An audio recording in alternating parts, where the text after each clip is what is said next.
This is The Guide Gals, a modern, wedding-focused podcast by the experts at Here Comes the Guide. I'm Chelsea, a designer and inspired creative who's probably racked up over 7,000 hours on Pinterest and the friend who's going to shoot it to you straight. And I'm Caroline, a social media manager who is obsessed with dogs as ring bearers and will inevitably cry over your wedding video. We've seen it from all sides. We've been brides, planners, bridesmaids, and have worked with standout brands throughout the industry. Think of us as an extension of your wedding party and hang out with us as we share the ins, outs, ups, and downs of the road to I do.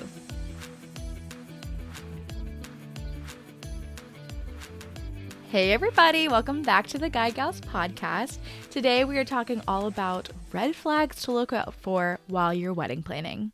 Yes, so obviously by now you're probably getting into your wedding planning journey, or if you've just started, that's great too. Actually, that's even better to be listening to this before you've even started. But by now, you probably know that planning a wedding involves working with lots of different people and lots of different vendors, so different business owners, and you're paying them for their services. So, and this is a once in a lifetime experience too. So you want to be on the lookout for those red flags to make sure that you don't get taken advantage of and to make sure that your experience is a really positive one. Yeah, and there's so much excitement that goes on in this process. Obviously, it's a really fun thing. It's exciting. You maybe have been waiting for this for so long.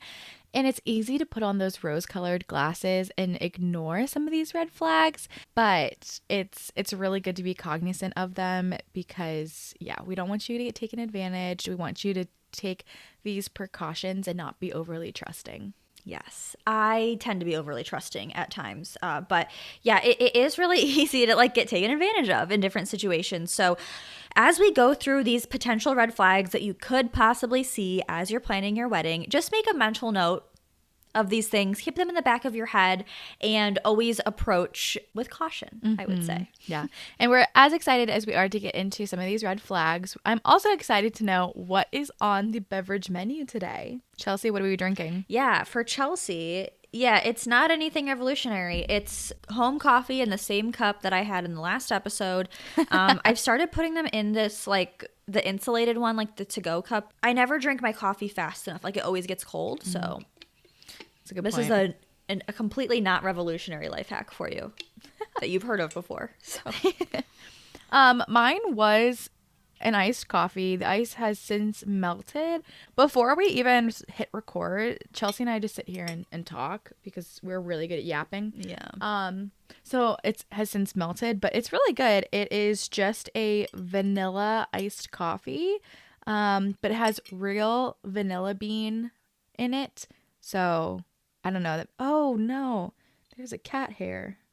Okay, well, cool. That's how it's going for me today. Get that out of there, and I'll enjoy it with my real vanilla bean. Yeah, I'm gonna be totally honest with you. Even before the cat hair, that does not look appetizing at all. No, it doesn't. I'm really happy that you like it. It's very good, but that looks kind of bad. Yeah, I think it's because it got so watered down, and you can see the vanilla bean pieces in it, so it just looks like there's coffee grounds swirling around in there. Not that mine looks or sounds amazing, but it looks so much prettier with all the ice in it and this clear jar. But this is doing nothing to hold that old in there. Yeah, but it is good. It tastes good. What you need an insulated mug. So in this episode, we are going to list out some of the most common red flags that we have heard of happening in this industry that people have told us about. So these are things that you should be on the lookout when you're vetting your vendors that you're going to hire for your wedding. And we do want to make a quick disclaimer here that yes, most vendors have nothing but the best in mind for you. Wedding professionals really do want to make your vision come to life and want to be there every step of the way with you. But there are just enough people, stories, vendors that we've heard of that ruin it for everybody else, and just keeping an eye out. But disclaimer, most people really do want the best for you in the long run. Yeah. Yeah, but there's always got to be one person to ruin it for everybody else. Yeah. Yeah. And big time ruin it. And some people. Is why we can't have nice things. Yeah. Yes. Okay, red flag number 1 to look out for is if you see a vendor charging significantly lower than the average, or you see discounts for a pay in full option or an all cash payment option. So I'm going to dive into this a little bit. Something to remember and to live by is that if something is really cheap, there's probably a reason for that. It's probably low quality. It's probably bad. So yeah, always be leery of that. I think with like literally everything, like you get what you pay for, truly, most of the time. But there are other factors why some professionals might charge more than others. It could have to do with their experience level. These are all things that you want to weigh out, use your best judgment on. But they could be charging a lot less because they have less experience. This isn't always a bad thing. Everybody starts somewhere, but you want to make sure that you understand that part of it. Do they have professional equipment? So a lot of times vendors will up their prices and charge more of like a luxury amount because they have a lot of equipment that they use that costs them a lot of money to purchase initially and to maintain. So examples of that are obviously like tech equipment for photographers, videographers, DJs, bands, like any of that. But there's even upkeep that goes along with all of that stuff. Maybe caterers, like maybe they have to have a mobile kitchen of sorts. Like there's a lot of stuff that goes on behind the scenes, a lot of hidden costs behind the scenes that you don't necessarily see. You just see what you're getting as the delivered product there. So something else to think about. You also want to consider, do they have solid or legitimate business practices? Yeah, like are they a professional?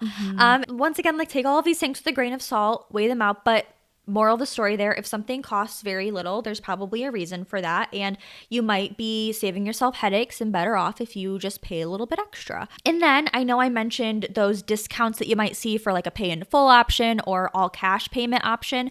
So this sounds like a great way to save money. And this isn't always like automatically like, oh, there's a discount to pay in full or there's a discount to pay in cash, like stay away. Like not always, but it might be something to kind of approach with caution just because, and this is something to approach with caution for sure. If you're seeing this and other things that you are revealing as a red flag, maybe just turn it in another direction. Paying in full at the time of booking means that that vendor has all of your money right away. And you have very little power if they ghost you, especially if you paid all in cash, because there's likely not a clear record of that payment.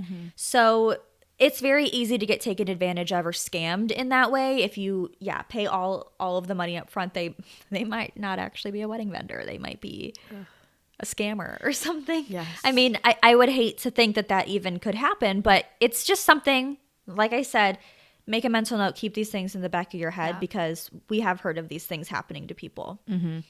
Absolutely. And it's so sad when it does, but like, Yeah. it's those people who are in it for everybody. Then red flag number 2 is that they are not very communicative. This is something that I think is really important to note because if you're having trouble getting in contact with them initially, that's kind of a red flag because then once you pay them, you're just hoping that they're going to communicate better with you. And communication really is key when you're working with anybody towards your wedding day. Like you want to make sure that they have all the details, they're giving you the details that you need, that they can work well with the other vendors who are part of your team.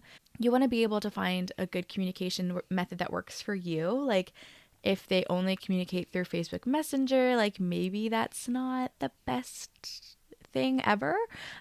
You want to really feel like a top priority in this. So you don't want to have to continually bug people, like send out your inquiry and then wait a while, then send another thing to be like, hey, did you get this? I have known so many people who have not booked with someone purely because they aren't communicative. So if you're a vendor and you're listening to this episode, make sure that you are responding to inquiries really quickly. I had a friend who really was set on this one photographer, and then this photographer didn't reach back out to her until she raised her prices. And that was something that my friend was like, one, you didn't communicate with me. If you told me like, hey, I'm going to be raising my prices soon, so either book quickly or whatever, she still would have probably booked with them. But the fact that they didn't communicate to begin with and then seemed a little bit shady about raising their prices just was bad all over. And she was like dead set on this person. So definitely something to keep in mind from a couple's perspective. Like if you're booking the vendor, communication is key. And if you're a vendor listening to this, communication is key to booking. Yeah, it really is. Like if they're not responding to you before you've even made a payment, like they you should feel like they're excited to have the potential to talk to you or, have the potential to work with you. So if they're not communicating well with you right off the bat before you've even given them any money, how could you possibly expect them to get any better or to communicate with you once you've paid them? Like, I mean, really. And like Caroline said, make sure that you find a communication method that works well for you and that makes you feel good. Like if the only way that you're talking to your wedding photographer is over like Facebook Messenger, like that's weird. Like you should be able to, if you want to, have a phone call with them or have a Zoom meeting with them, be able to talk to them face to face, because this is not just like a plain old transaction. This is capturing your love story, and it's so personal and it's so special, and it really is once in a lifetime. So yeah. And at the end of the day, these people are invited to your weddings. Like, you want to like them. Yeah. They will be there. Yeah. Yeah.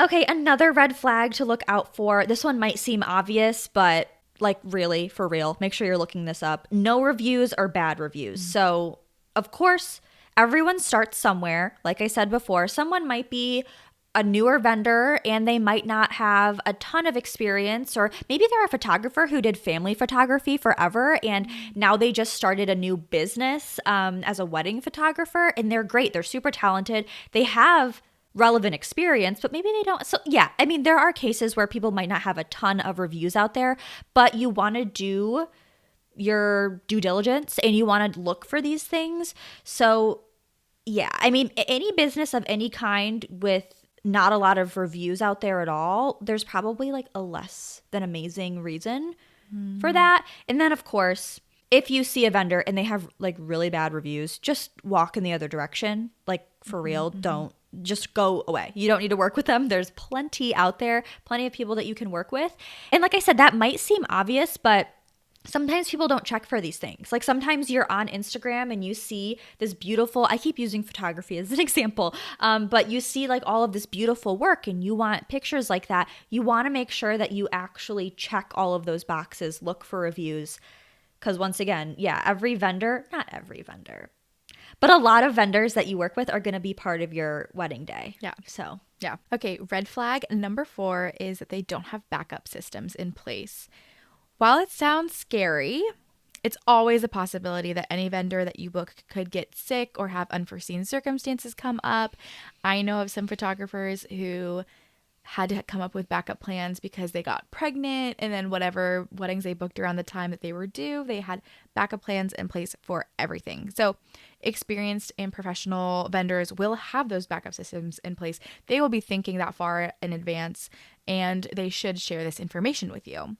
And this is something you can definitely ask about before booking. In fact, we recommend that. That's a good thing to talk about. Like, okay, what do you do in these unforeseen circumstances? Like, can I look at the person who is like your backup, or who, whoever works with you? Many of these people will have trusted industry friends that they will have in their back pocket for these emergency situations. Like maybe you already have a second shooter as a photographer. I know I use photographers as an example a lot of time, but they have a second shooter. That person maybe becomes the primary, and they have a third person who they know and trust and love and have worked with, and they become the secondary shooter.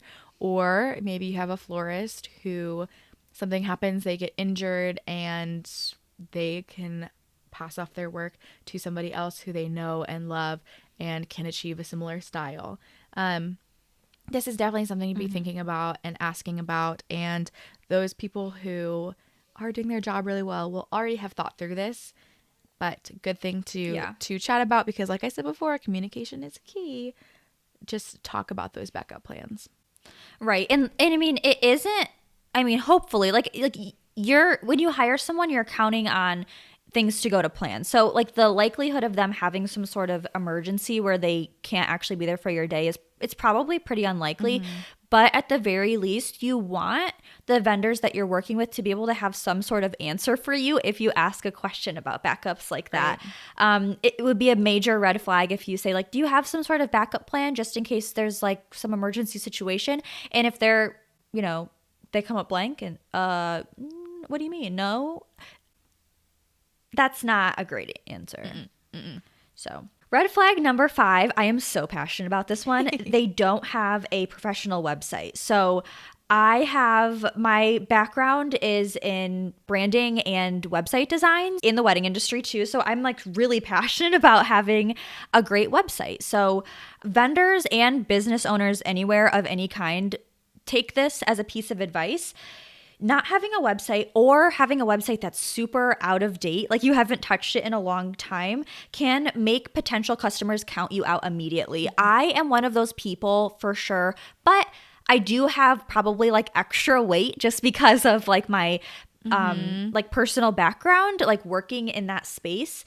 But for me, and just like the way that the world works nowadays, everything is really online. So having a website to explore means that they will have all of the necessary information there. So it is one thing for them to have a great social media presence. Maybe you see their personality through their social media, and that's really great. They display their work on there.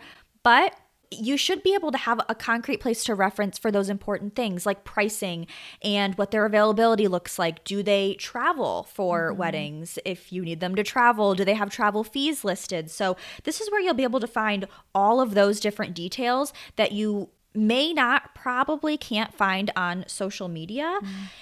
It also can help you feel extra confident in the person that you're hiring, because aside from those like logistical details that they should have listed on a place like their website, you might also find like a full portfolio of the work that they've done that's even more complete than their social media. And you also might be able to find out more about them. They might have shared their story there in a way that's like super concise, and you might find a connection in that. So yes, and if it really says a lot too about the vendor or the business owner that you're looking at, if they have invested their time and energy into having a professional website, it means that they take themselves seriously and they take their services seriously, which is a really big deal.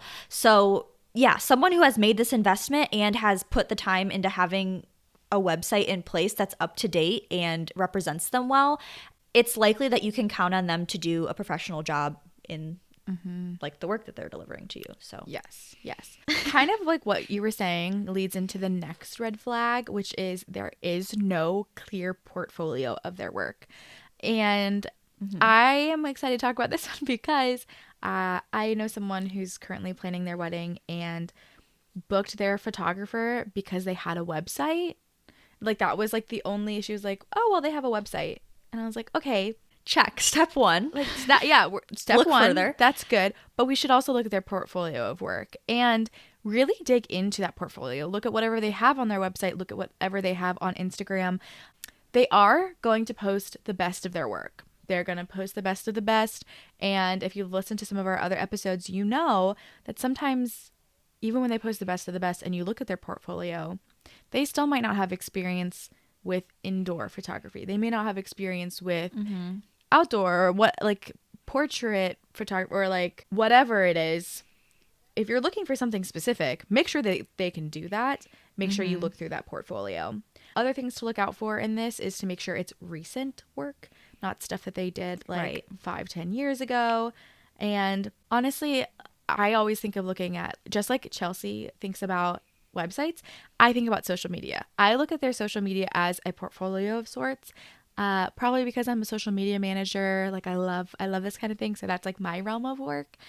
If they don't have a social media, that is also could be a red flag under this. Like you can't see the fullness of their portfolio, or for some reason they're not sharing their work. That's really weird. And that doesn't just have to go for photographers and videographers. I know I keep saying this, but they do a lot of visual work. And so that's kind of the nature behind that. But even like you have a caterer who's not really posting food stuff. Maybe they're posting other stuff. That'd be weird. Or if you have a florist who's posting a lot of things for like funeral flowers or like just different like specialty occasion arrangements and not wedding flowers, something to be aware of. Make sure the style matches what you want. Make sure the work is recent. Make sure you go through all of their portfolio work, looking at those details. And if you don't see what you're looking for, you can always ask them to see if they have more. But just making sure that they have that work on display. Because if they don't, that could be a red flag. They may be hiding it for some reason, or they may not have a lot of experience in that area. And again, like we've said before, if they don't have experience, that's okay. That's one thing. Maybe they're branching out into a new area, but they should communicate that with you. And if they're not communicating that Right. with you, that seems weird. Yeah, I mean, the portfolio piece is seriously so important. You need to make sure that you're checking out the portfolio because all of those boxes might have been checked. They might have a website, they might have great reviews. You might have heard like good word of mouth things like through personal connections that you have. But like Caroline said, if it doesn't match the style that you're looking for, then you shouldn't go with that person. You should find someone whose work really connects with the style that you're going for. Like, for example, if you're looking at a photographer whose portfolio is mainly like really bright and colorful and your style is more like moody, like they're not going to change their editing style for you. And if they did, like they don't want to do, like that's just, you need to find someone who represents exactly what you're looking for. And also, like Caroline said, you can always ask them if they have more of a portfolio to see if you're not seeing recent work displayed in different areas. And it might just be that they haven't gotten around to updating their portfolio, which is understandable and okay. But if you do have to ask, like just like, keep all of these things in the back of your head, 100%. Okay, and the last red flag that we're going to mention is probably the biggest red flag of all, and it's that you have a bad gut feeling. So always trust your gut. Like another life rule, something to live by. If you are feeling like something is off in any way, it like really is the biggest red flag, especially if like usually what happens, okay, when something is not good is that you see something small and you kind of, okay, like a little red flag, maybe an orange flag. And then you see something else and your wheel is starting to turn about it. Like, so then you're starting to get that bad gut feeling. If that's happening, stop. Yes. Go in a different direction. So, like, did they speak to you in a rude way? Did they make you feel bad? Does their portfolio not live up to your expectations? Would you have a bad time if in real life you just like went and hung out with them and got a cup of coffee? Like, would you have like a bad time? Then like probably you don't want to work with this person. You're gonna pay them probably a lot of money, and they're gonna be a part of, if they're not there at your wedding day, they're a part of your whole celebration, your whole planning journey. So yes, yeah, if something doesn't feel right, there are lots of vendors in varying styles in every category out there. There really are. So Yeah. you'll be able to find someone else that doesn't make you scared.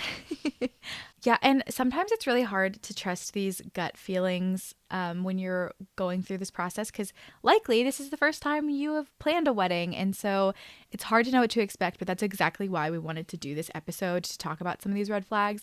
And these are not all of the red flags you may experience. So please let us know if there are some that you've experienced and that you want to share with us, so that everybody can be a part of this and know everything that they should be looking out for. Because yes, we wanted to try and give you as comprehensive of a list as possible, but we know that your experiences are also something that's so valid and important in this experience, and we want to make sure that everybody who is a part of the Guide Gals podcast community has that information. Yeah. And one more point on red flags, okay? Like, I am the kind of person, and Caroline is too, that when we have a to-do list, we want to check things off and we want to get them done. So I understand that, like, even amongst red flags, you might be like, you know what? I need to get this done. I need to get it squared away. Like, we're just going to move forward. You don't have to. Like, maybe you don't. Like, maybe it's a better idea. Like, trust your gut feeling once again, and don't move forward with someone who gives you a bad vibe. But yes, if you have other red flag experiences that you've gone through, sorry if you did, that differ from the stuff we've mentioned in today's episode, please let us know. Or if you have stories that pertain to anything like this, we would love to hear them. We love hearing from you guys. And you can always reach out on Instagram. You can find us at the Guide Gals Podcast there. You can also reach out to us on our website if you have questions for us or want to share anything. We are at theguidegalspodcast.com. On our website, you can find our full episode library. You can also find lots of free resources. So we have a bunch of free downloadable planning worksheets that you can use. It's really easy. You just click a button and you're able to download them and print them off on your own. And you can also find us on TikTok at the Guide Gals Pod. We post some fun behind the scenes stuff there and on Instagram. So follow us along there. And you can listen to us wherever you get your podcasts. And also, we are on YouTube too. So if you're listening, there is a visual episode. You can find all of this on our website, but on YouTube, we are on the Here Comes the Guide YouTube channel. Yes. Yeah. So if you are watching on YouTube though, please like and subscribe. That helps us a lot. A lot. And yeah, it does as we're trying to grow. Yes, your support means the world to us. Thank you so much for listening, watching. My camera just died, so if you're watching, just know that I'm a blank screen now. But that's okay, because we're at the end of the episode anyways. So until next time, cheers! Cheers.